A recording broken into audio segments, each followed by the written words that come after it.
Madame la Présidente, Madame la Vice-Présidente, chers collègues, après nous avoir fait voter le déménagement de notre siège sur visionnage d'une vidéo de propagande, sans éléments comparatifs complets sur les différents sites, alors que vous en disposiez, passé un an à saupoudrer les informations, voici que vous nous demandez de voter sur des fins de baux, c'est-à-dire sur le déménagement effectif.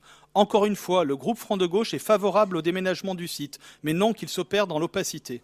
Nous ne savons rien, ni sur la répartition des effectifs actuels, ni sur celui à venir. Depuis plusieurs mois, nous demandons en vain en MIE, après l'avoir demandé en commission, un tableau pour connaître les services, les postes et les emplois, les organismes figurant dans les différents bâtiments, ainsi qu'un calendrier prévisionnel du déménagement et les personnels concernés. Rien ne figure dans cette délibération. Dans la liste donnée figure le site de Norpont, dans lequel se situe le centre Hubertine-Auclair. Cela signifie-t-il que cet organisme associé est appelé à rejoindre Influence 2 ? Quels OA sont appelés à les rejoindre ? Quand aurons-nous communication des éléments de l'audit sur les OA ?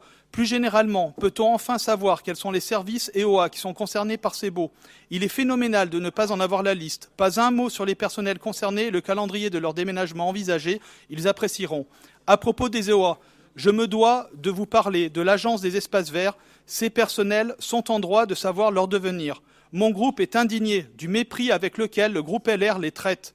Les vouer aux gémonies avec des pourcentages en rouge sur fond noir sur leur compte Twitter n'est pas digne.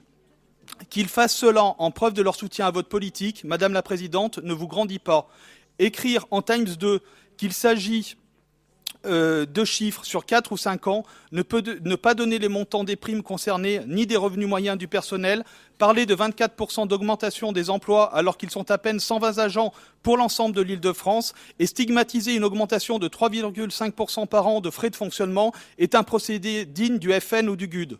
Je n'ai jamais vu un groupe de la majorité tomber dans de telles vilainies. Ce n'est pas digne de la région. Le personnel que nous avons rencontré hier est totalement investi dans ses missions et est conscient d'œuvrer pour l'intérêt général. Il vaut mieux que ça, votre majorité et vous-même aussi. Je vous remercie.